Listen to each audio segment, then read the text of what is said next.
स्पर्शासी तरी जाणे, परिमळू सेवी घ्राणे, अवसरोचित बोलणे तयाही आथी. त्याला स्पर्श कळत असतो, नाकाने तो गंधाचा अनुभव घेत असतो, तसेच प्रसंगाप्रमाणे तो बोलतही असतो. आहाराते स्वीकारी, त्यजावे ते परिहरी, निद्रेचिया अवसरी निधीजे सुखे.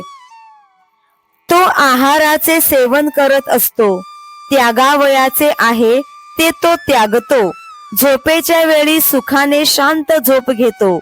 आपुलेनी इच्छा वशे, तो ही गा चालतू दिसे, पै सकळ कर्म ऐसे राहाटे कीर.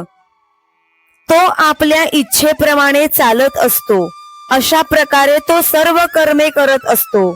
हे सांगो काही एकेक, देखे श्वासोश्वासादिक, आणि निमिषोन्मेष आदी करुनी. आणखी त्याचे एक एक व्यवहार काय सांगावेत. तो श्वास घेतो व सोडतो, डोळ्यांची उघडझाप वगैरे सर्व कर्मे करतो.